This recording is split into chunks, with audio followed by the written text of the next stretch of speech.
Good evening. I'm going to call to order the meeting of the South Windsor Planning and Zoning Commission for Tuesday, January 23rd. Welcome, everybody. The first order of business is to make sure your cell phones are silent. Bart, you're really good at doing that. I'm trying to learn how to do that. And before we move on to our public hearing, we have a Pledge of Allegiance and then another event. It's not on the agenda. I pledge allegiance to the flag of the United States of America and to the republic for which it stands, one nation, under God, indivisible, with liberty and justice for all.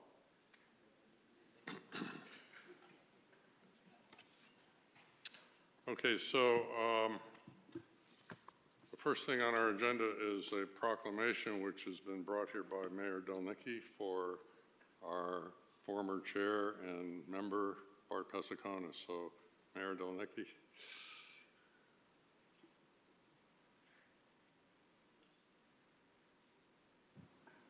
Thank you, Chairman Wagner and Commissioners and Director Leip. I'd like to say it's sad to see you go, Bart. Known you for quite some time and reading all the nice things that Michelle wrote up for you. It's like I learned more about you. So I'd like to present to Bart a proclamation from the town of South Windsor. And there's a lot of words here, so please be patient. Whereas Bart Pesaconis began as an alternate for the Planning and Zoning Commission on December 2001 and was sworn in as a regular member in November 2003. And whereas Bart served the role of vice chair or chair since January of 2012. He was elected 3 times, serving as chair from 2018 until December of 2023. Leading the community through many years of growth. And whereas Bart, through his guidance, has worked to create a community with a variety of housing opportunities, supporting regulations that create developments that offer a variety of choices, including single-family homes, apartments, senior housing, and assisted living facilities. And whereas throughout his tenure, Bart has been instrumental in leading the Planning and Zoning Commission through the economic development of the Buckland Gateway area, including Evergreen Walk, the I-291 corridor, development area, as well as many industrial and commercial properties. And whereas Bart has taken an active role in the development and implementation of 3 plans of conservation and development, the 10-year guide for communities growth. Under his guidance, the Commission has adopted regulations for solar, EV chargers, animal agriculture, agri-tourism, and cannabis, to name a few. Whereas Bart's volunteerism extended to the South Windsor Soccer Club, where he served the youth of South Windsor for many years. He is known for his kind demeanor and for providing a fun, family-oriented soccer experience to our soccer members, for which he received many awards of recognition. And whereas on January 19th, 2024, Bart resigned from his position on the Planning and Zoning Commission. He will be sorely missed by all who have had the pleasure of working with him during the past years.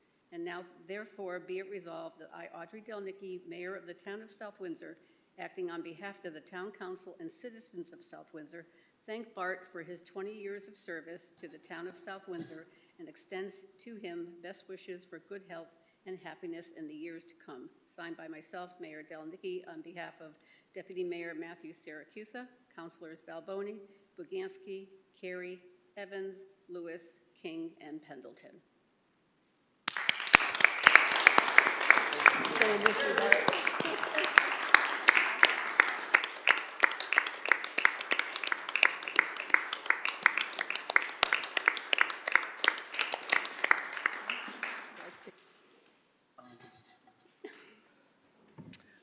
I've never been one much for speaking in public,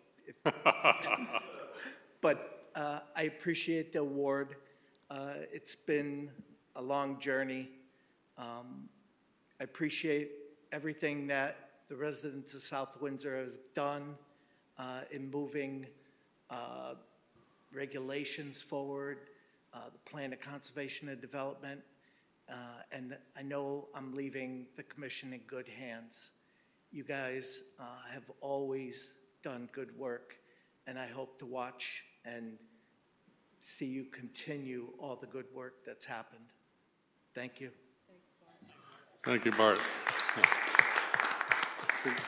Can we all line up here and get a picture with you and the mayor?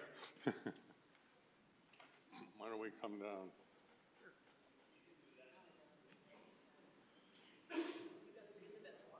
Remember, you're the center of attention here. Don't be shy.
So before we go on, we have some members, regular members absent, so we're going to have, I'll use my regular list of names. Paul Bernstein will sit for Bart Pasiconis. He's already left, huh? So essentially, he's sitting for the vacant, What? he would be sitting for the vacant seat. Right, for the vacant seat, right, sorry. Despina Bukansky, sitting for Bob Vatiro, and Mike Willett sitting for Alan Cavagnaro. So we'll now have the secretary, well, we're not going to begin the regular, the public hearing. Have the secretary read the notice. Notice is hereby given that there will be a public hearing on Tuesday, January 23rd, 2024, at 7 p.m. in the council chambers of the South Windsor Town Hall to consider the following. Number one, PZC-sponsored amendment to modify several sections of Section 6.4.10, minimum number of VVSE parking spaces, to clarify the number and timing of required EV installed and EV-ready spaces, and modify Section 11.8, Appendix H, electric vehicle supply equipment, which is EVSE, to update EV charger requirements related to equipment, screening, site signage, and EV charger installation and illustrations. Number two, PZC-sponsored public hearing to review Section 6.5 signs, to gather community input as to the effectiveness of existing regulations.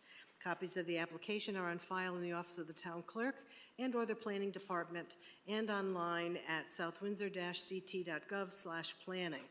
At this hearing, interested persons may be heard, and written comments by the public will be received by mail and email. Persons who may require an accommodation can contact staff Monday, 8 a.m. to 7 p.m., Tuesday through Thursday, 8 a.m. to 4:30 p.m., and Friday, 8 a.m. to 1 p.m. Or call 860-644-2511, extension 2329.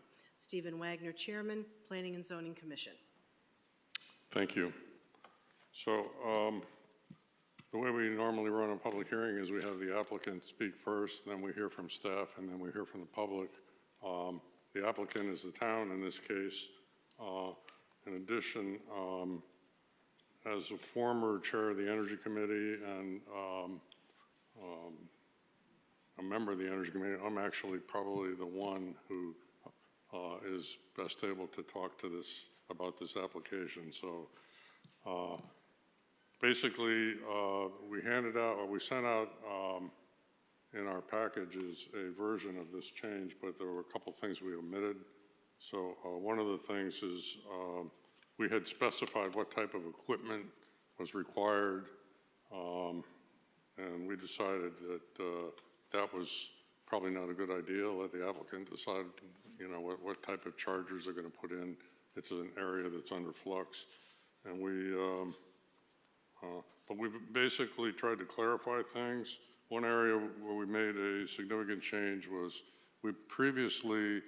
you had two types of installations depending on the size of your parking lot. You had installed chargers and what are called EV-ready chargers. Now, EV-ready is defined to include wiring all the way out to the site where the charger is going to go. And working with engineers and other experts, it's actually not a good idea to put the wiring out there when you build a facility. So we now allow either EV-ready or EV-capable choices. So basically, you have to put the conduit out there. Presumably, you'll have some kind of something to draw the wire through when you're ready, but the wiring out to the site would no longer be required in this draft. Other than that, we tried to clarify, you know, the requirements and how the numbers are counted in here, and I guess that's all I have to say. We can ask our staff if we have any additional comments. Thank you. I can let you, we did send this off to CROG as required as a text amendment, and I do have a report dated December 11th stating that the staff of the Regional Planning Commission, Capital Region Council of Governments, has reviewed the zoning referral and finds no apparent conflict with regional plans and policies or the concerns of neighboring towns. I guess I could just make a comment on how the EV charger regulation's been working to date. That may be helpful, and I think this regulation will help clarify some of the questions that we've run into with applicants as they try to interpret the regulations. We've approved several site plans, so this was probably 2021 or 2022 that we put this in originally. So we have several site plans that have approved that have requirements of EV chargers. We're starting to see those in real life. Whole Foods, I think, is a pretty good example of EV chargers installed. We've seen them, a couple other applications. We've seen a couple developments in our industrial zone where they've requested to bond them and not put them in right away because they're doing some other improvements, and it was really kind of significant how much the bond was, so these things aren't cheap to put in. So I think that's something to be cognizant of as we're working with developers in their needs or requests for how many they put on their sites and things like that. But again, I think a lot of what we have is approved and not built out there right now, the bulk of them. But you're going to see them in your Starbucks, at Chipotle. I think you have one right now with the People's Bank. So they are starting to show up in the newer developments as they come online. I think we also have people who will be able to speak later from the public who may be able to tell us a little bit about how things are going. Okay, I guess now we'll take comments from the public. In the past, we've actually asked people to speak in favor, people who have something against or have concerns. I've been doing some reading on what some of the lawyers recommend, and I think we're just going to open them up. We'll take people in any order. If you're in favor or against or have concerns or questions, you're welcome to come up in any order. So we'll just recognize people. So I see Mr. Lewis, please introduce yourself. Hi, Stephen Lewis, 276 Scott Drive, South Windsor, resident. I own 4 EVs. I've had them since 2017. That was my first. I now have 3 others. I have 2 college-age kids driving my older EVs, and my wife and I both drive an EV. And, charging is a challenge for people that don't have chargers at home.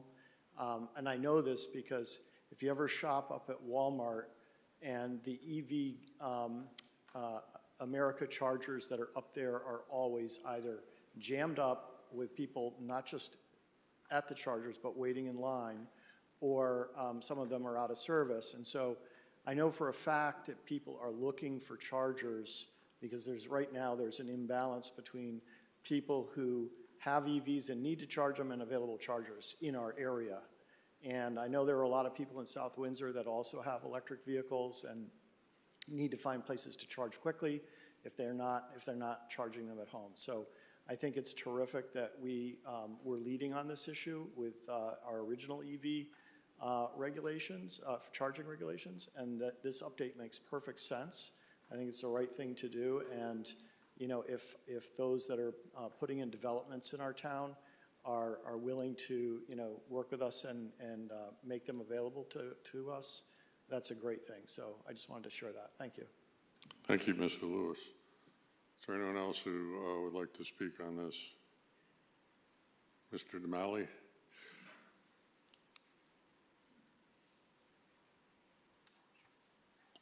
And I think what I hope you will cover is, you know, you've been involved in designing some of these places where they're required, and I'd love to hear how that's been going in the past, and also what you think about what's going on and what these changes mean. I don't have any expertise on this that Steve Lewis has. He's a real pro on this. But I would like to take it from the perspective of someone who does site design in many communities in Connecticut, all of Southern New England, and especially quite a few here in South Windsor. First of all, I just want to ask you, is this on? No. Red light? No. There we go. Sorry about that. I know if Bart were up there, he would have been all over me. Thank you, Bart, for your service. So how does this relate to the Clean Air Act? Because I was looking at that, and it addresses EV charging stations. And it says that we're supposed to be up to 10% for all these facilities of stations. 10% by January 1st of last year. So does that relate to this or not? One of my staff members gave me this today. They were just researching it. So just want to bring it to your attention. You might want to look at the regulation for Clean Air Act. And it may state that we need to have everything compliant starting January 1st, 2023. And I don't know that we can wait till 2028 to get up to 10%. Just want to throw it out there. If you're going to do it, might as well understand what the regs are. First time I've seen them. I haven't read the whole thing, but that one paragraph stood out to me. It says starting January 1st, 2023, everything's going to be 10%. For what it's worth, I don't know. Hopefully it's not accurate. Hopefully there's some provision in there where we can do, as you do, a phase-in. So as I understand it, you have to have, if you're 17 and fewer parking spaces for new development, you do not have to add an EV charging station, correct? Say again? Yeah.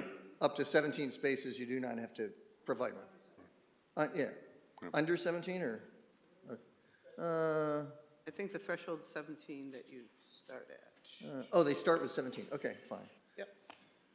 And then after that, it's if you have a facility that has 50 parking spaces and you're substantially changing it, then it applies, like a change of use. I see that in the very top, item B, 6410B.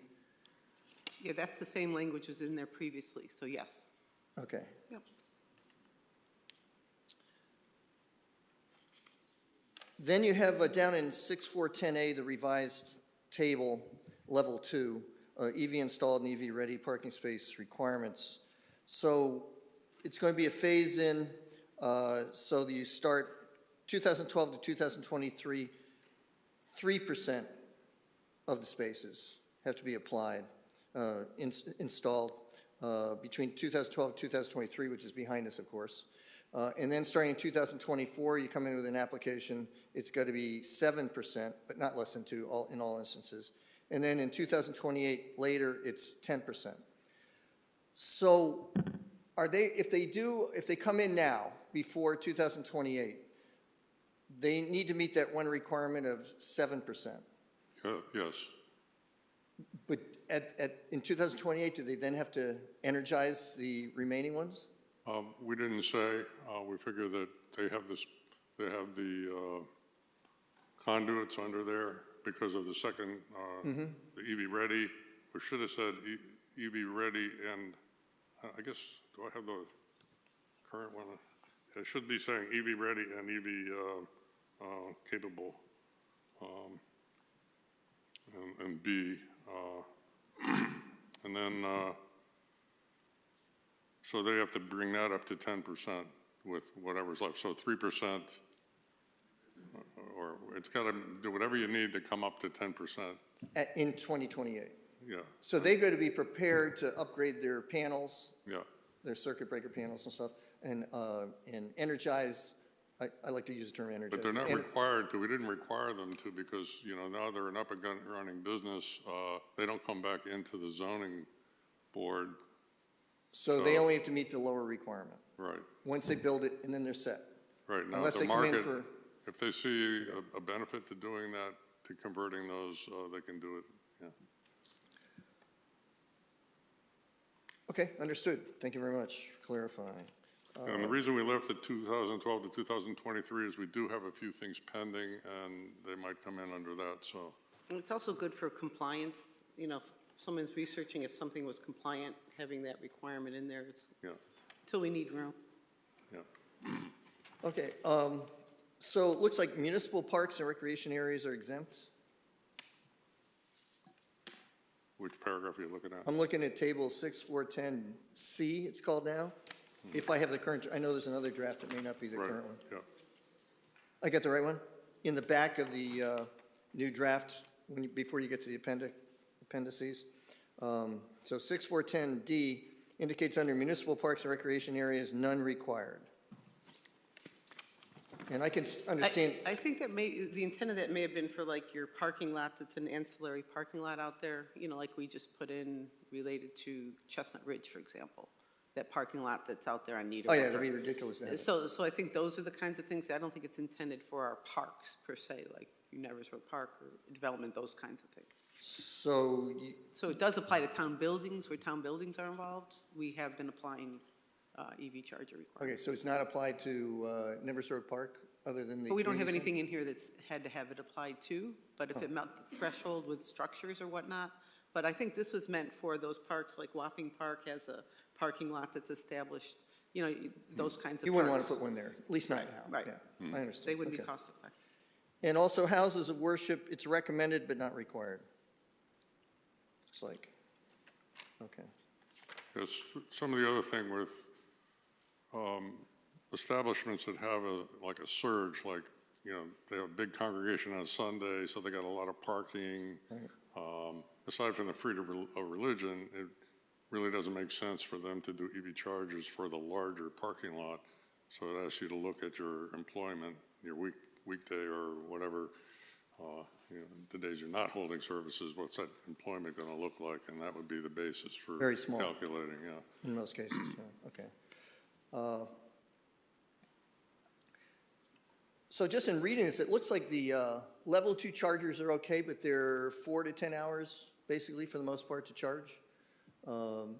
So that's a long time. So if it's in your garage, fine. If you're at work the whole day, that's fine, but otherwise, it wouldn't make that much sense to have one, unless you go to the DC fast charging stations, where it's very powerful and you can do it in maybe 20 minutes to an hour or something, which is, I think, where we're probably going to be going. So I think we're serving two types of people. We're serving employees who might come in, park their car for enough hours to cover their commute, what they needed to do their commute. And then there are the people who come into a business, a restaurant, maybe sit down, charge their car while they're eating. They wouldn't get a full charge out of a level 2 charger, but they would get something added before they make their trip home.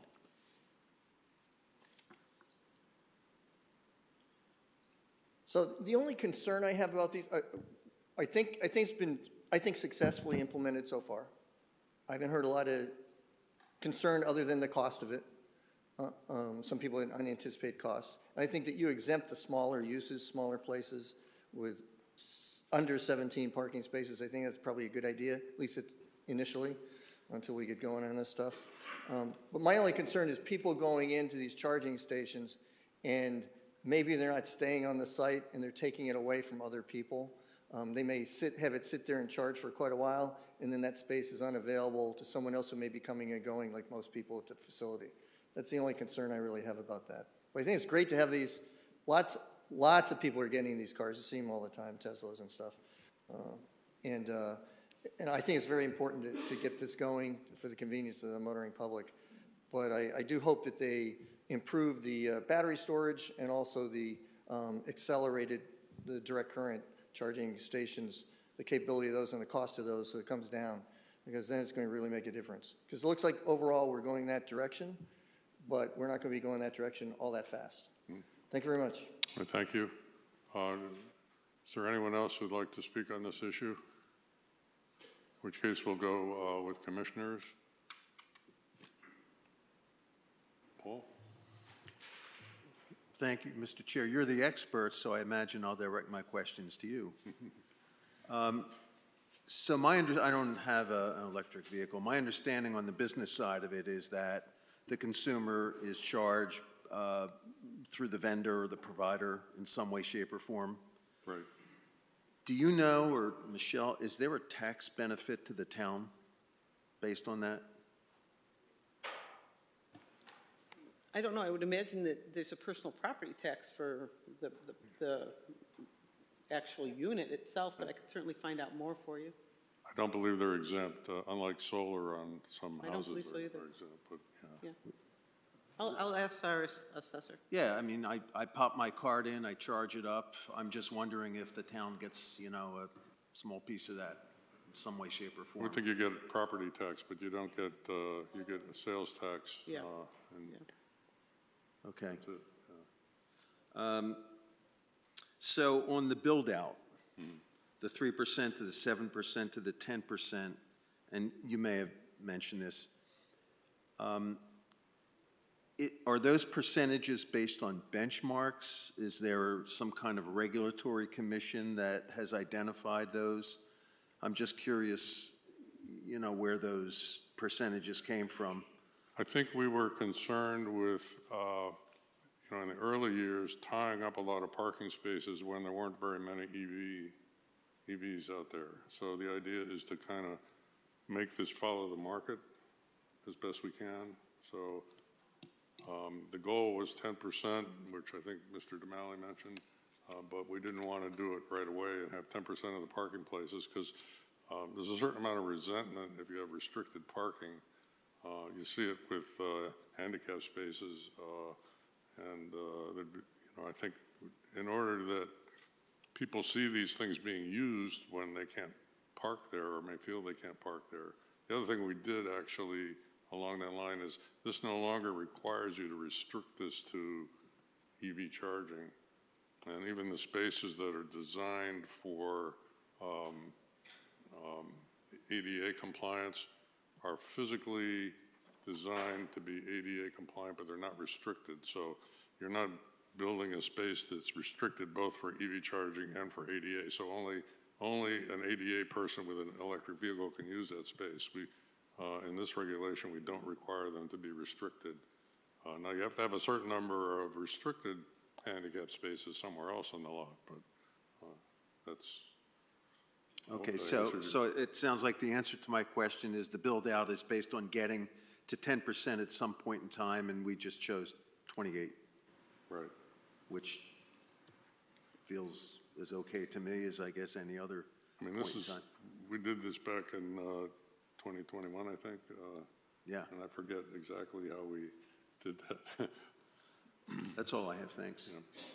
I would note it is 10% a minimum too. You know, if someone chooses to do more than that because they see the need or the market, I mean, you might see some larger developments come in and want to take a portion of their parking area and turn it into EV chargers to get on a map. I mean, you know, you don't know. So I think 10% was the goal as a minimum. Yeah, this also does provide for, if someone wants to build an EV charging facility where, you know, basically to serve people coming in off the road, they can do that under this regulation.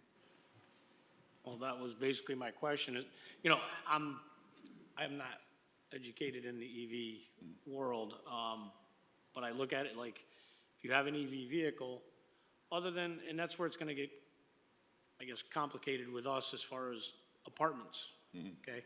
If you buy EV vehicle, then you should be able to take care of your own vehicle in your own home.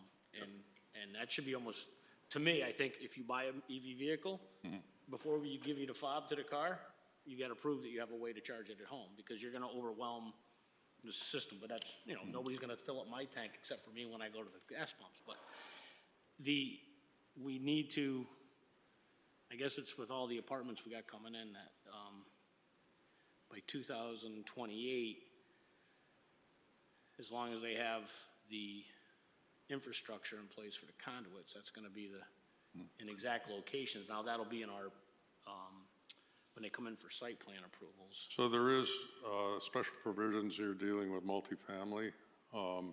So if you're building a development, a multifamily development where people have garages that they own, they're required to have the 240 volt plug that you need to, you know, they don't have to, the development doesn't have to provide the actual charger, which is a piece of electronic gear with a cord, but they have to have basically it's a dryer outlet, the same outlet you have with your electric dryer.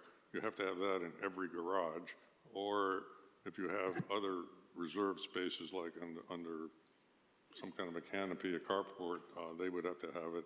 And then the remaining apartments, you know, the calculation of how many EV chargers they have to have for public use is based on the remaining apartments parking. So like we see in the proposed second development behind Tempo, they have a bunch of garages. They're gonna all have EV chargers in them. Then they have a certain number of spaces that will have EV chargers based on the apartments that don't have garages. Now they can also restrict that to residents, or, you know, obviously you come and visit someone and they hand you the card, but it has to be, you know, it's a membership-based thing. If Costco wanted to put in chargers, again, they would be allowed to restrict it to their members just by how they call it, you know, how you get access, get the thing to turn on. You know, you go up and you put a card in next to the thing, and it allows you to charge. Well, Costco could restrict it to their members since it's a membership organization. So we tried very hard, because I think that's a big need, is to have EV charging in the multifamily development. So we tried very hard to make that something that would work for the residents. So like at an apartment complex, if they had a designated EV island where it had a whole series, almost like they have it in Manchester next to the Five Guys or ABC Burger, you're paying for it, so. Again, it's how you pay for the electricity is up to the development, up to the management, you know, or their association. I doubt if they're gonna give it away for free. Oh, yeah. Okay. All right, that's all I have. Commissioner Dexter? I think maybe it was asked by Mr. Damali, but I'm going to ask it again. Existing properties, existing plazas and multifamily developments or industrial areas, some of the warehouses, is there a requirement to add EV charging stations, or they're scot-free? Only if they come in with a major redevelopment, and then the rules for, you know, Then when it that applies. yeah. defaults back, Yeah. okay. I mean, again, this is a zoning regulation, so you have to have a reason to come before us for this to even apply. Right, that makes sense. And then just kind of a curiosity thing. Of course, I went to Whole Foods, who hasn't? And they have those really nice EVgo charging stations, and they're right in the front. Is there a reason they put them there? Do they want to monitor them, or are they just taking away nice parking spaces for other folks? Or anybody have any idea? Is there a requirement? Well, all the supporting equipment to it comes right outside of the building, and it's all that equipment you see along the side of the building there. What's interesting about that installation is that equipment supports those particular chargers, which are the fast chargers. You don't have that kind of equipment with other EV chargers, so from a zoning perspective and from a screening perspective, they owe us some screening around those units, because that really wasn't, you know, in our site plan, you know, they had to show us EV charger locations, but they don't usually know the EV charger installation until they've got a contractor. So when they came in to show us that, they'd only shown a little square, not really a big, huge what's out there. So as part of their CO bond, we will be looking for some screening. So that's something that this regulation does have as a proposal is, you know, there are some installations where screening is going to be required. I happened to see the same installation up in Massachusetts at a brand-new Panera's EV Go charger, and they had great screening around their equipment. So Okay, I think they anticipate it, we just have to require it. Good, good. Thank you, Michelle. Yeah, But it's they tend interesting. to be closer to where they can get the electrical, right? That's what the goal is. They went beyond the requirements of our regulation and they installed the fast chargers, which are very expensive. So that was kind of amazing. It did create a little problem. I actually decided I had to charge my EV there. So I plugged in and there was a lady next to me and trying to get her car connected, and she tried one connector after another. And it turns out it was a hybrid. And those fast chargers have a plug that mechanically won't fit in a Prius hybrid. So we may want to talk to them about that. Can't require them to do anything, but they've got some unhappy customers, I think, who maybe would just like to have a level 2 charger there. Mr. Willett? So as a recovering EV owner, I tried it for a year, gave it up, partially because of Electrify America. I had an Audi and the charging was just terrible. I think my biggest concern is if I look at Whole Foods today, and let's just say we have 400 parking spaces in that lot, we would have to have 40 charging stations in that lot. That's the first piece. The second is level 2 chargers are worthless.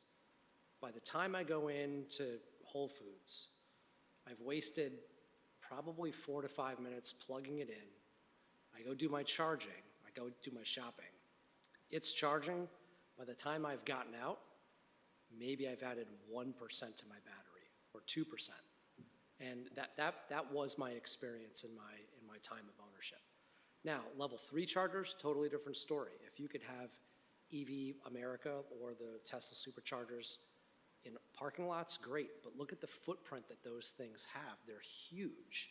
Number one, they're huge. Number two, the power requirements for a 400 kilowatt DC charger is insane compared, it's 10 to 1. So you would need, for one supercharger, you could have 10 level 2 chargers, and I don't think we're making any meaningful impact towards helping EV owners with a level 2 charger. We may satisfy some clean air requirement, but it's not moving the needle for people who own EVs. Additionally, the requirement for apartments, with the heavy focus that we have right now with 830G on low income, I think it's preposterous to be requiring 10% of the parking spaces in a low income housing, multifamily development to be EVs. These people are living in low income housing. How are they going to afford a $60,000, $80,000, $120,000 car? They're not. So I think we would be well served to take a look at maybe a different regulation for low-income mixed use or low-income housing versus something like Tempo where people can't afford it. I think the numbers here, I'm just looking at them, I think they're pretty high. I think it really changes the landscape of parking lots. It makes snow clearing much more difficult. It makes landscaping much more difficult and unsafe for snow clearing. I'd like to see us look at this and reduce that, unless it puts us in jeopardy with the Clean Air Act. So, number one, it turns out the Whole Foods thing is actually level 3 chargers. But that's not required, so your point would apply to just about anywhere else. But Whole Foods is all level 3 chargers. And if we look at Whole Foods, and again, let's just say they have 400 parking spaces, is that what we want to present as a community, to have 40 electric charging stations, even if they're level 2, cascaded throughout that parking lot? That's the first thing. The second is electric charging stations, having owned one, you can't have a typical 8 or 10, you can't have an 8-foot wide spot because you need to have extra length for the cable, There needs to be spaces between the cars enough to be able to plug them in on the side, because they don't all plug in the back or the front. So you're actually reducing the number of spaces you can put in a lot, because these have to be 10 or 12 feet wide, each of the spaces, to have it really functional. If you have one single level 2 charger, great. There's one as an example in the back. It's, I think it's near Old Navy. Is it Old Navy or Apple? One of them has one single charger back there. Great, I can pull in. It doesn't matter if anybody's parked next to me because they're not an EV as well. So that one space is easier, but to have 10% of Whole Foods parking consumed by electric chargers, which are going to have wider spaces, and they're therefore reducing the mess that would be there right now. I don't know who's gone there this past week. It's a train wreck. I wish they would have had twice as many parking spaces we could have mandated if we could have. It's just overwhelming. So to take that many more spaces away, I would have a problem with. Okay. Thank you for that comment. I do think that the building codes tell you how big the parking places have to be, so we would allow people to build them according to the building code. I don't think they're required to have a larger parking space. Where you lose space is because, in front of the car, instead of just another car, you now have to have an island where you can put this charger on, so that's where you lose space. We do give them a credit on here. If they have a certain number of chargers, they get a credit. I forget how it works out, but for, not requiring quite as many spaces because they have a certain number of EV chargers. But, again, there's that issue. Obviously, maybe if they need that space, they need it. So. Yeah, and my last point on this is if we were to install, let's say we have 10% of spaces in every parking lot in South Windsor with level 3 chargers, do we even have enough power coming into South Windsor to power that? I think that's something that you really have to work with your utility. And you're quite right. I doubt if we could put level 3 chargers everywhere. But there are also, the philosophy with putting level 2 chargers next to businesses is that people are either going to work there and charge their vehicle during their working hours. Or if they're going into a restaurant, they'll get a few miles while they're in the restaurant. But yeah, it's not going to completely charge up a car. I don't know, maybe Mr. Lewis, you have any other comments related to that, or? Okay. Yeah. Anything else? Yeah. Commissioner Boganski? I definitely do not have the experience you do with this, but that was going to be one of my questions too when it comes to some of the housing that we're reviewing. If we know that the typical homeowner probably will not, there is no way of making those open to the community to be able to utilize if they're going to install them? Is it really just because like the Costco's in town, because the membership, we would have that same restriction with some of the apartment buildings? Yep. The other thing about apartments is, the thought here with the apartments is that there's going to be a used car market. I mean, my Chevy Bolt was not an $80,000 car. I think I'm netting out around $30,000, okay? And then when that becomes a used car, you're going to start seeing them in these lower income communities. So the idea is that people who live in these types of, apartments or whatever, would be able to buy a used electric vehicle and be able to charge it in their parking lot. I also think the building code has something to say about apartments too, and putting condominiums and having charger stations, and I thought they required 10% of them or something. So she'd probably get we could ask the building official what it is. There's some percentage of multifamily, I know that, I believe you have to have chargers in them. Yeah, I noticed, at least the copy I have here, we did not take the dimensions off these spaces. Yeah, I think you owe me a markup on what you want to see changed. Did send that. Okay. Maybe I didn't press send, I don't think you did. Yeah, there was quite a few changes on these figures, so I think we'll just continue the public hearing and make sure we're happy with the draft. Anything else? Mr. Dexter. Would we be amenable to discuss the rollout years and how we're getting to 2028? Would we want to maybe do more closely what the state is doing with banning gas-powered vehicles by 35? Are we trying to push it through too fast? I'm just throwing it out there. Of course, we can make any changes we want here. I think 3 years goes by so fast, and, I don't even know if the legislature will catch it up or discuss it in that time frame. There's been so many problems. So, I don't know. I don't remember how we came, this is in the original draft, these years, the original regulation, even though we got a new table. So I forget now how we decided in 2011 to do it in 3-year steps. It may have been a recommendation from a state-level organization, but we can research that. That's my recollection, but I can go back to when we adopted it, what kind of background data I have. But I think that's the other thing is, are we seeing, this is in 2011 or 2012, trying to predict what the market is going to do and making the EV chargers able to serve the market.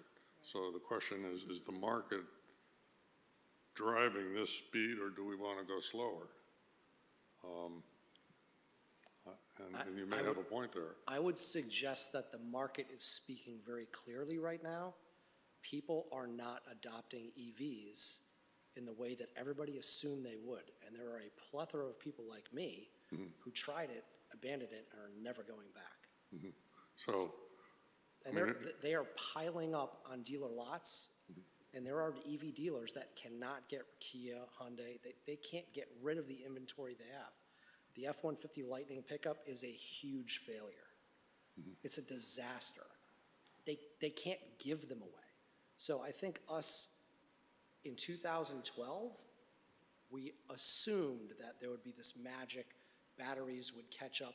Batteries have not made an appreciable gain in storage capacity, charging speed, range in the last literally 20 years. We're using the same Panasonic batteries that we started using 12 or 13 years ago. Nothing's changed.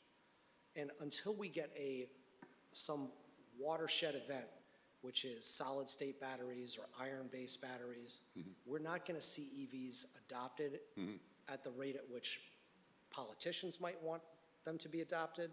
They're just not being adopted. yeah, one of the reasons these more expensive EVs are not selling as well as the things like the Chevy Bolt is the whole federal incentive program only covered cars up to $50,000, plus they had to have a substantial amount of United States or actually Northern Hemisphere content in them. So, one of the cars I wanted to buy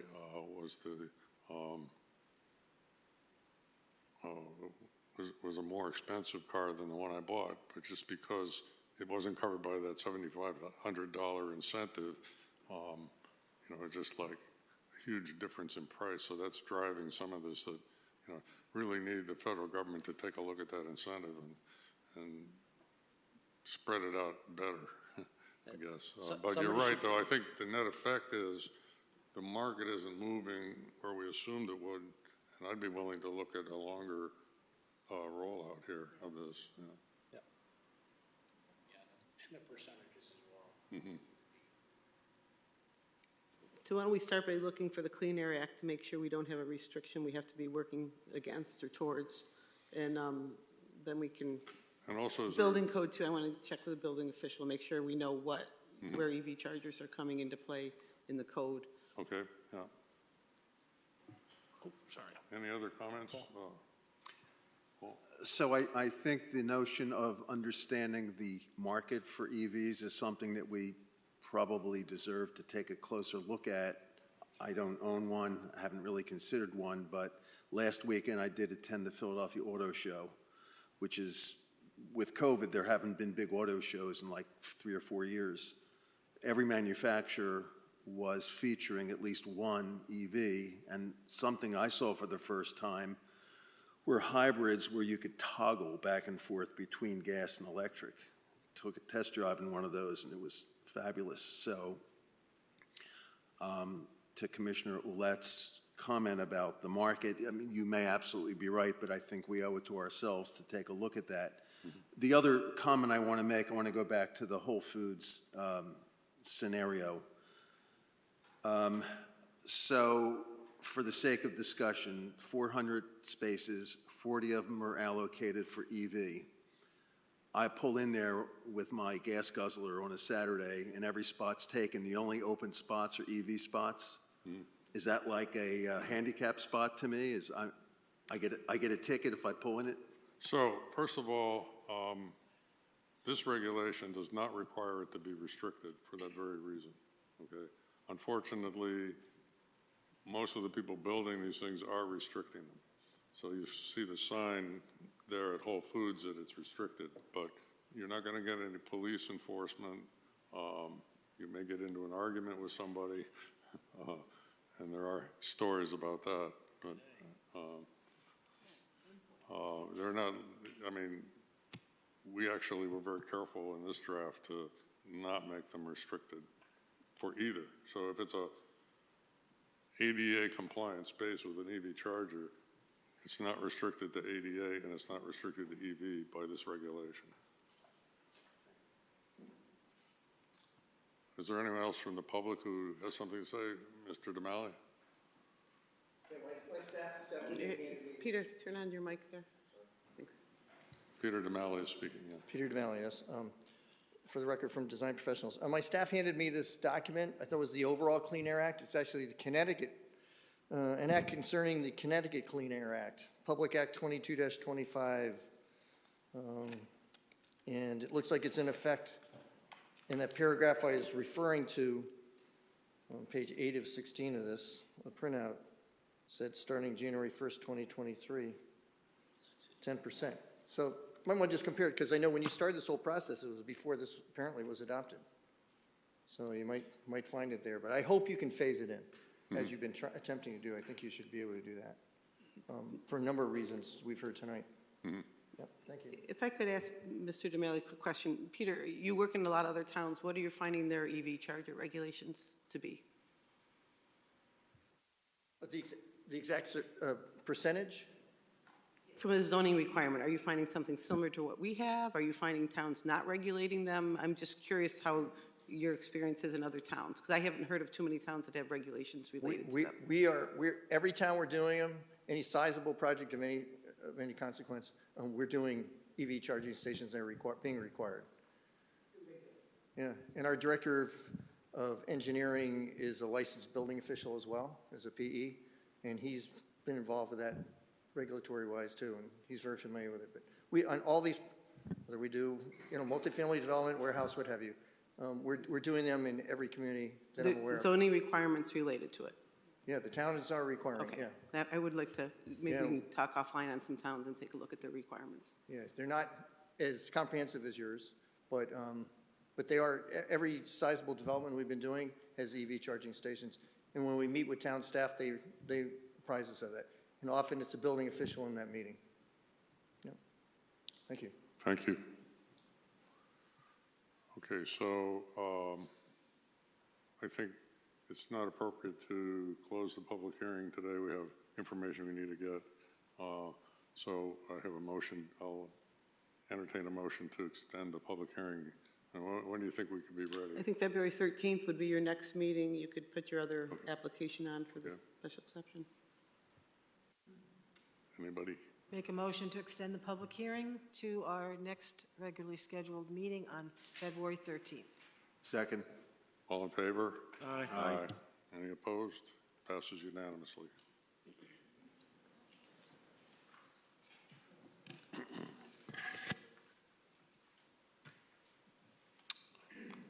Okay, so the next public hearing is about signs. And Michelle, maybe you could explain why we're having this public hearing? I'd be glad to. So this public hearing is being held in accordance with zoning regulation 6.5.13. And basically, this was an amendment procedure that was put in by the Planning and Zoning Commission, early 2012, 14, somewhere in that time frame, 2011, I guess. And basically what it says is that every 4 years that the commission will hold a public hearing, just a general public hearing on the sign regulations to review the entire regulation, determine if it has proven to be too restrictive or too lenient, give public an opportunity to give comment on our sign regulations, allow administrative recourse, and provide regular, consistent forum for anybody that might want to be heard on signs to be heard. So this has been 4 years, 4.5 years. We had one in 2015, we had a meeting in 2019. Neither one of those resulted in any changes to the regulations. So some of what I'm going to be reading tonight is kind of old news as far as sign goes, and maybe we'll want to look to make some changes based on some of the comments I have. So again, this is our opportunity as staff to let you know some of the things that we've seen to make sure that the sign regulations are clear and that the commission's satisfied with the existing provisions that we currently have. So some of the areas that we as staff continually have enforcement issues are the temporary signs. We have a free process to sign up for temporary signs, and this is for any nonprofit. We allow 60 days currently. They tend to be up a lot longer than that. We have a lot of people vying for temporary signs on town properties. We end up with a lot of signage on town properties, way in violation of the 32 square feet that the regulation would typically permit. It's very difficult because, the signs are up half the time before we even know about them, and, so it is an enforcement problem. So one of the things the zoning officer suggested is maybe, rather than a 60-day period, a 30-day period, just to try to give more opportunity for more people to put up signs. I will say some of the signage that the town put up for those blinking signs, which I'll address later on, does provide an opportunity for information, but those are informational purposes. Those aren't special event kinds of signage. Those were done with money for, announcements for the town. So just keep that in mind. So temporary signs, and that kind of falls into the signs that we see a lot in our neighborhoods. People put up signs for any variety of reasons, a dance lesson, those kinds of things. We typically do, our regulations allow for someone doing business on your property to put up their plumbing sign or something like that while they're working on the property. We very rarely run into issues. We have a pool company or two that likes to put up gigantic signs, which is in violation of the size. We run into that occasionally. But we tend to look the other way with signs announcing the dance recital coming up. And, we could go crazy trying to get enforcement of that kind of stuff. So I don't know if the regulation doesn't really speak to allowing dance recital signs, but in residential neighborhoods for events like that, we have not done too much in the enforcement realm. One of the areas we run into a lot of problems are the box signs that people like to put up on their places of business. The white box sign that's internally lit, I think, is the cheapest sign you can get out there. And so that's what people tend to put up before they've even come to town hall to ask about the sign. We prohibit that type of signage in our regulations, primarily because the white boxes tend to be so bright that really all you see is white and you don't see the signage. So what we typically do when we're into that mode is we look for them to put some kind of opaqueness on the white so it's reduced by a certain percentage, so that it's only 70% white as opposed to 100%, that kind of thing. I'd like to see us maybe tweak the actual regulation that says you can't have white lit backgrounds and maybe talk about how you can have them and giving people ideas, because we end up doing a lot of back and forth with sign people trying to get them in compliance. And like I said, a lot of times these signs have already been put up and we're chasing the enforcement end of it. So I think there's something we could come up with. I could point out any number of them to you to show you if you wanted to go around and take a look at them to see what I'm talking about, and maybe there's something we can look at that regulation to reduce a little bit. I mentioned briefly about the electronic signs. The town put one out here, community center, we're starting to put them around. Since we'd already had nomads with a sign like that, Dairy Queen, we allowed them. So when the town came in, we allowed the sign. What we restricted them to, like anybody else, the size of the sign. I know we talked about this at our last public hearing, maybe getting some regulations related to brightness, frequency of blinking. I mean, there are standards out there that are, kind of the best practices standards that we certainly could look at. The biggest comment I think I've heard about it, and something that you might want to consider, is when you're in a residential zone and you're a non-residential use, sometimes those lights past a certain hour are a little bit annoying to residents in the general area. So maybe through your sign regulations of non-residential signs in residential zones, you have a limitation of 10 o'clock for lit signs, or something like that. I mean, that's something you could look at if you wanted to regulate something along those lines.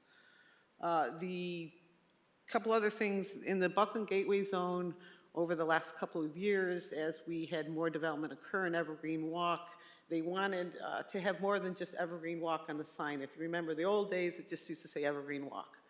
A development sign, regulations allowed development signs of 50 square feet. They have kind of morphed into the development sign and now some of the major tenants. And you, as a commission, approved change orders over the last 5 to 7 years to allow it in Evergreen Walk. We've allowed it in the Gateway. So I'm suggesting we tweak the regulation to match what we're allowing. Basically, we say you're allowed a 50 square foot development sign. I would just say, and tenants on that sign. As you know, we really don't control content of signs. We can only really control size and location. So I think this kind of goes along that. So and it would kind of go along with what our practice has been to allow. So again, that would be a change that I would suggest maybe looking at making. And along those same lines, I had a really nice sign package come in for Evergreen Walk and their directional signage to help people find LL Bean and wherever they're going. We allow for directional signage, but we really don't talk about how many, what size, whatever. These are a little bit larger than what we've seen in some of the other ones, but I think they're necessary because I think people can get kind of lost inside of there if you don't have them. So we did sign off on them through staff, conferring with the chair on it. And I'd like to come up with a regulation just to give a little parameters around it. My biggest concern with things like that is we don't block a sight line in an intersection so that someone trying to find LL Bean isn't, blocking something being able to see it. So I think you may see some nice tasteful signs go up within Evergreen Walk that are meant to be directional signage. And then lastly, I always try to report on any variances that have been applied for, which is basically, for some of our newer members, the Zoning Board of Appeals is the board you go to, as I tell people, to break the zoning laws. So if you want to break a zoning law, you apply to the Zoning Board of Appeals. So we've had 3 of those folks go for signage. One of them was for a sign. We don't allow signs above a rooftop on, I think it's Pleasant Valley, where the granite gentleman is in industrial zoning, has a granite countertop business. Just the way that sign, or the building orients to the road, and the ZBA did approve a sign that does go above the rooftop in that location. They approved a second commercial sign in our town center, and I just have to caveat, town center has multiple variances over the years for signs because back in the 80s, we had much more restrictive sign regulations than we do today. So town center had multiple variances, so essentially each building, those freestanding buildings, had gotten their own sign with the exception of one building. So this building came in to get its own sign. Again, that's something we might look in the regulations when you have a multi-building parcel that you don't, that we allow a little bit more signage, because each tenant wants their own, I shouldn't say each tenant, each building wants its own sign typically. So, and then the one variance that they did deny was for a major home occupation sign out on Route 5. The person wanted to put up a sign larger than we allow in our commercial zones to begin with, so it really didn't make a lot of sense. But it does kind of make you wonder on some of our busier corridors, like Ellington Road or Route 5, if you do have a major home occupation, do you want allowance of a large, we allow, I think, 2 square feet. We really don't give much allowance for a major home occupation, so there may be some opportunity identifying, collector or arterial roads that you allow for a larger sign. So that's kind of a summary of what I have on the signs. Be glad to work if there's enough stuff here that you want to have a little committee look at it, or however you want to proceed. Be glad to work with you, however you decide. Thank you. Is there anyone from the public who would like to make comments in this? Mike LeBlanc, who's not here tonight, and I looked at signs a few years ago and kind of dropped the ball on that, but some issues did come up. One was electronic signs. We spent a lot of time talking about these electronic signs, and there's definitely evidence that these big billboards that are changing every 10 seconds do create a hazard. On the other hand, if you look at the sign in front of Town Hall, I think it's hard to argue that that's particularly hazardous, especially since they slowed down the rate at which it's changing. But I think we need to define what we mean by electronic sign, maybe limit the frequency that they change so that it doesn't change 3 times while you're driving by. Maybe allowing or not allowing, videos and other kinds of movement in the sign. I have one concern: if these electronically controlled signs are hacked, who knows what kind of material would suddenly go up. So I think I'd like to see, to have some kind of a switch that the police or somebody can just turn the thing off until the owner can fix whatever problem it's having. But I'd like to be able to deal with hacking in that rather simple way. Some kids are gonna try that tonight. I'm sure it can be done. Well, actually, it has been done with some of the billboards.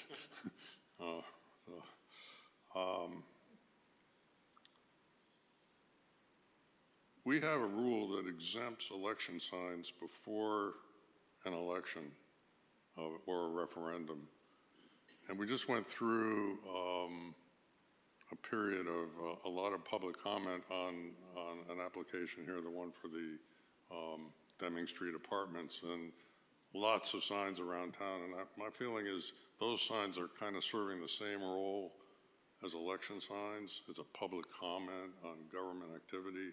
So I think maybe we need to expand the section on election signs to include other advocacy signs. I didn't see any move to tear all those signs down, but they were literally not complying with our regulations, all the signs that were against the apartments. And I think those are perfectly appropriate to have out there. So I would like to give them that same exemption. However, we need to, I think, be clear. Right now, they're just election signs are totally exempt from our regulations, where we've actually got safety regulations that we actually enforce anyway if they're blocking the view of an intersection or whatever. So I think we can put some restrictions on them that are actually consistent with the way we practice. And also forbidding them on municipal, state, and utility property, I think would be a good move. We don't want them on municipal property. I think we have them taken down. That's one area where the town goes around picking up signs. So we ought to put that in our regulations. So some minor changes to the election sign rules. We had an issue with a painted sign on a parking lot. And regardless of how you felt about what they were advocating, this was the Black Lives Matter sign out here. You might be sympathetic to that movement, but do we want people painting signs on parking lots? If we do, aren't they just another kind of sign, and should they be restricted in the same way? So dealing with painted signs. Also, painted signs need to be maintained. They tend to deteriorate because, like paint, deteriorates on anything. And then if we're going to allow painting of logos and things on parking lots, say in a business, we have to make sure that they don't interfere with the parking markings and the other directional information. So do we want to either prevent painted signs in parking lots, or do we want to restrict them in some way?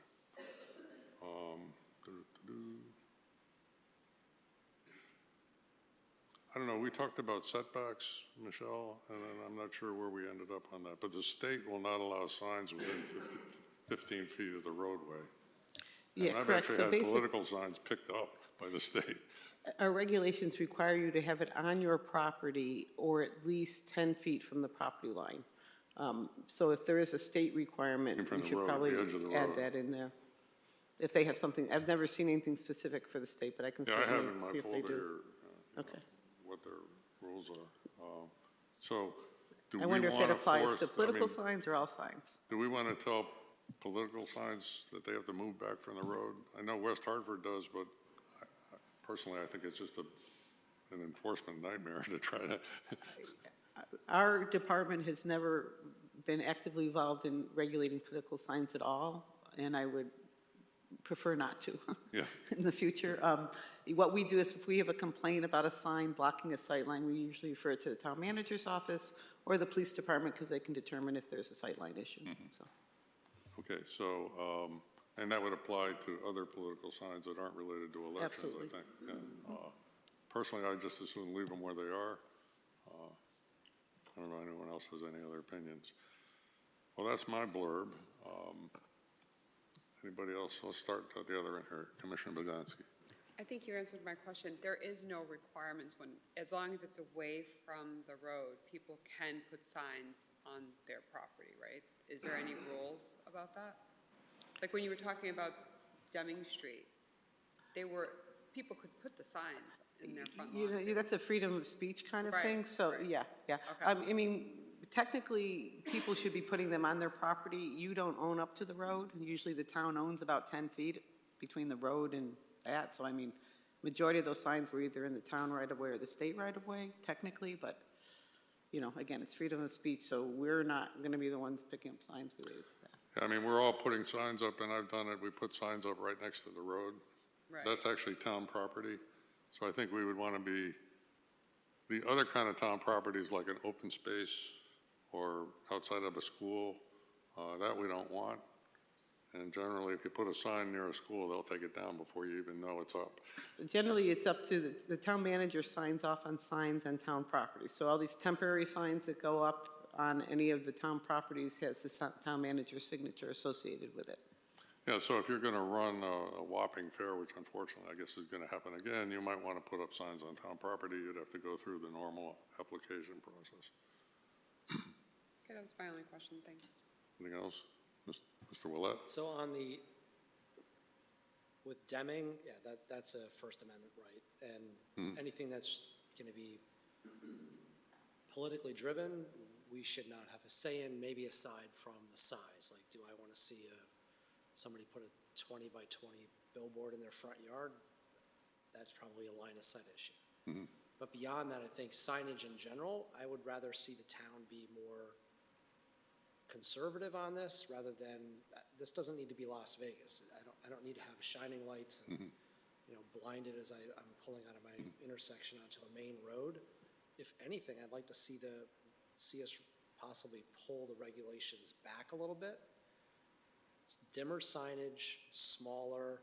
I mean, shoreline towns have done a great job on this in dimming things down and making I think it's either Old Saybrook or Old Lyme, like the Stop and Shop sign is, it's 2 feet tall by like 6 feet wide. That's it. I'd love to see us adopt something more conservative on that. I mean, and to that point, I guess I'm next, right? And to that point, Commissioner Ouellette, we've had people come up here and complain about signs shining in their bedroom windows, and being on, late at night, and, just to have that final darkness is a nice thing. It's a quality of life thing. So I would agree, pulling some of that just back a little, lessen the time, that they have to shut them off, whatever. I agree with the previous comments. I have nothing else to add. Okay. So when I read this narrative that came in our package, I thought that political signs was kind of inherently called out, but that's not the case here, because I agree with everyone else. I think the political signs that we see a lot of as we're coming up to campaigns, I wouldn't change that at all. I think that the residents of this town are pretty respectful.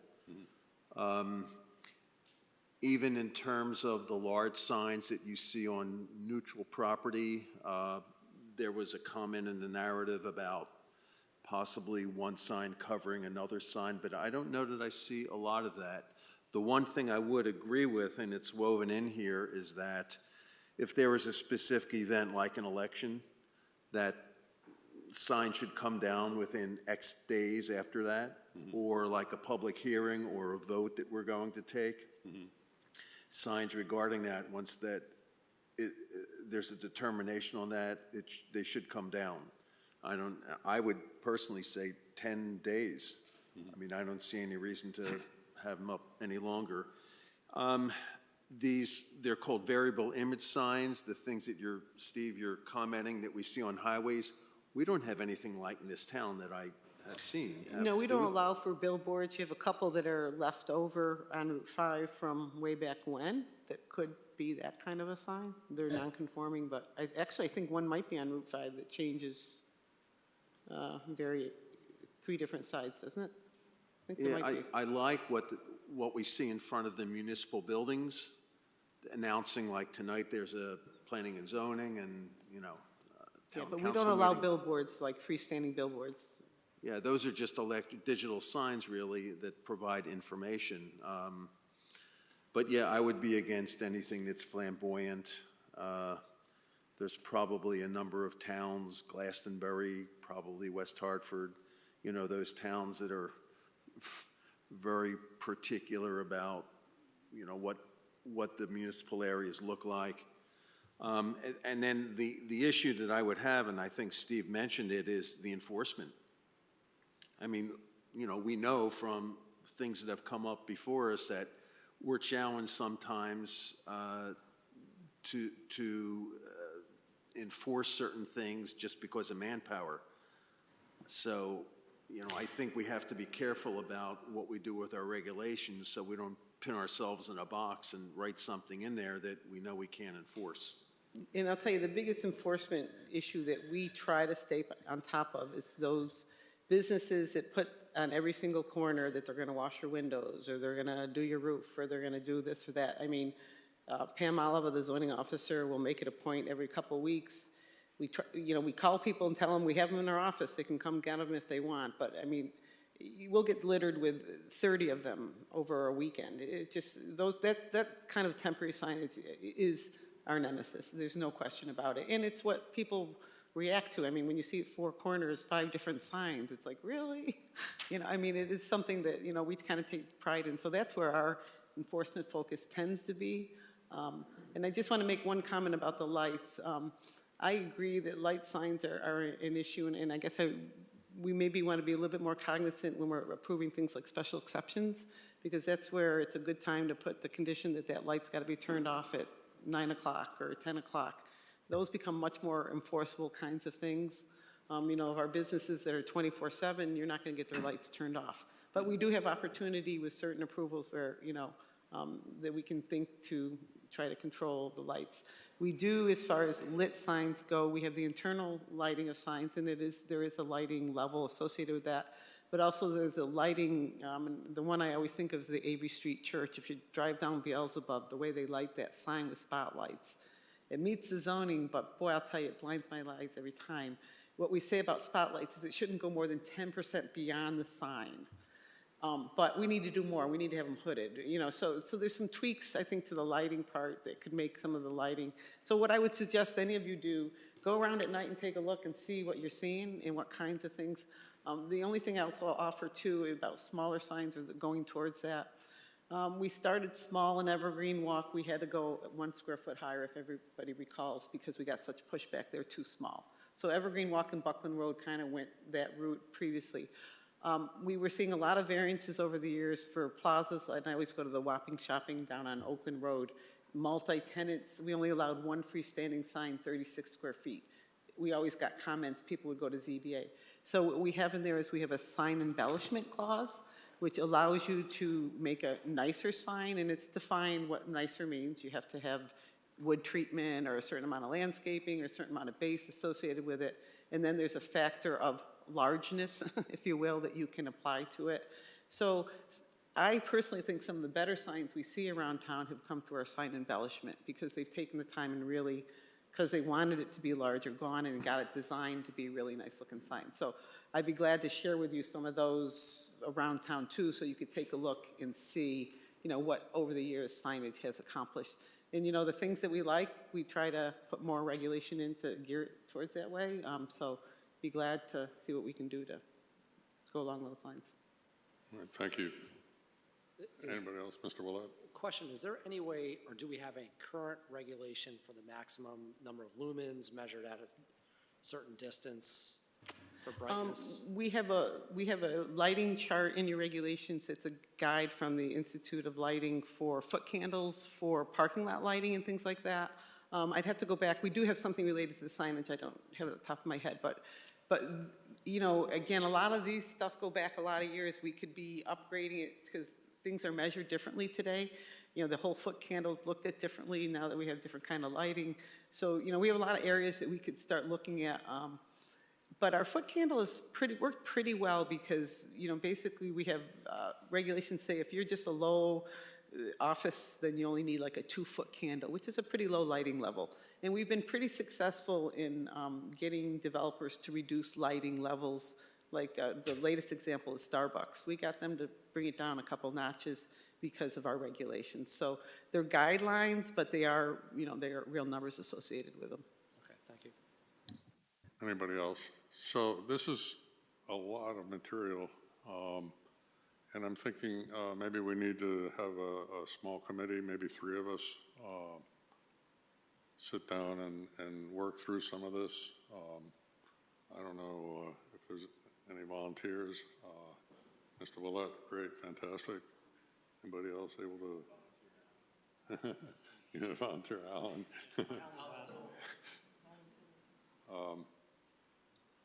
Paul, okay, so the committee will be Mr. Bernstein, Mr. Willett, and myself, and we will figure out when we can meet by email. Okay, if we want to, we did, our last subcommittees were on Monday evenings, which worked out great for a lot of people. Okay. Because town hall's open till 7, so if that works for people, we'd steer away from Tuesdays unless you want to do them on off planning and zoning nights. Okay, so we can certainly coordinate through email. So we'll propose, Monday evenings work for you? Yeah, work for me and you. Monday evenings would work if we propose them. Okay, so. Like early evening, 6, early evening, 5:30, yeah. 6, Yeah. get done by 7. Yeah, we want to be out of here by 7, right? Okay. All right, so we'll work out a schedule. I suspect this is not going to be just one meeting because there's like 20 different subjects that we're just going through, but that'll be great. Well, thank you very much. Anything else? Any reason to continue this public hearing, or not? We'll take a motion to close. No, when we come up with actual regulation changes, we'll have an actual public hearing for that. So this doesn't need to stay open. I don't think it needs to stay, no. Yeah. The purpose of this public hearing was to get input on the signs. It's kind of a weird public hearing, not tied to something we're going to vote on. I make a motion, we close the public hearing on this issue. I second. All in favor? Aye. Any opposed? Public hearing is closed.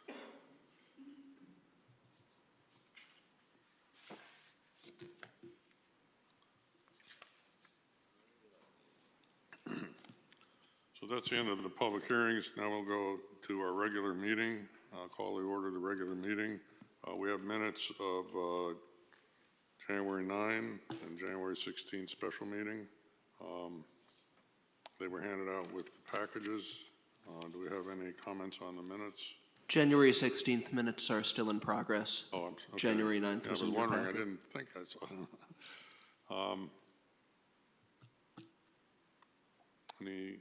Any comments on the January 9 meeting minutes? Adopt them by consensus? Okay, they're adopted by consensus. Now we have public hearing, public participation in any item not on the agenda. Is there anyone from the public who would like to speak on an item not on the agenda?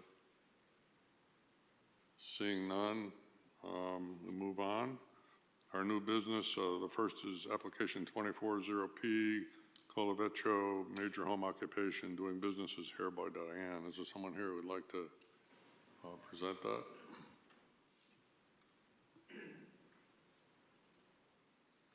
Hi. Please identify yourself and. My name is Vincent Colavecchio. This is my wife, Diane. She's the Okay. owner-operator of Hair by Diane. We're here tonight for a renewal of our major home occupation permit, I guess. which, for a hair salon, which is located on 331 Smith Street. We have no charging stations, there's no signs, nothing to deal with, I promise. 10% charging stations. So I'll just ask commissioners, I guess we'll start with Commissioner Boganski. You have any questions or comments? I don't have any questions or comments. No questions? You guys have a cute little sign. I like it. You know, one that, yeah, no, it's, No comments. So you're not making any changes to your No, that's business it. at all? Because if you wanted to, now would be a good time to put it forward. You want to do I'm less. sorry? Somebody, no. No. Right, right. Hopefully I'll be retired next time, so. Yeah, I mean, like you restricted yourself to 3 days a week, 9 to 5. Yes. You know, if you wanted to discover you wanted a fourth day, you'd have to come back to us, so. No, it's okay. Okay. That's fine. Are there any other changes or comments? I think Michelle has a planning report. Sorry? That's fine. Planning Okay. report. No, I just would like to comment that this is one of our original home occupations, going back to 1996, so we've obviously had a happy customer come back every. in that case, I'd like the honor Okay. of making a motion for the Colavecchio Major Home Occupation Renewal, Application 24-01P. This approval is subject to the following conditions, and I'm going to read them all. The business must be operated by the homeowner. The permit will expire on January 23rd, 2029, and will have to be renewed at that time. Only one non-resident employee can be hired. Hours of operation are 3 days a week from 9 to 5. Not more than 2 cars in the driveway during business hours, and refuse from the business cannot be disposed of with residential refuse, and adequate arrangements must be made for business refuse disposal. Do we have a second? Second. Any discussion? All in favor? Aye. Aye. Passes unanimously. Good Thank luck you. with your business. Thank you.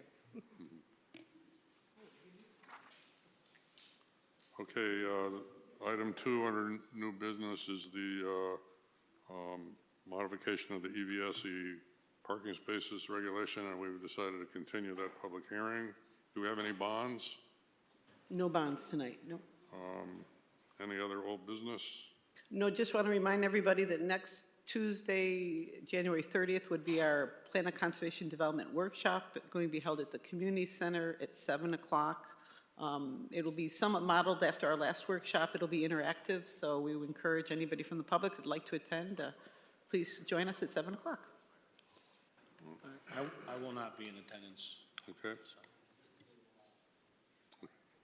Okay.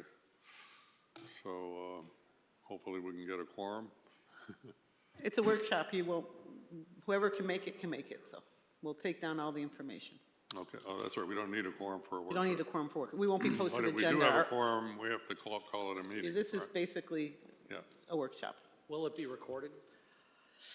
Because it's at the community center? Yeah, the community center does not have recording equipment there. I'll see what I can do. Maybe we can set up a hand recorder in the corner and try to film it.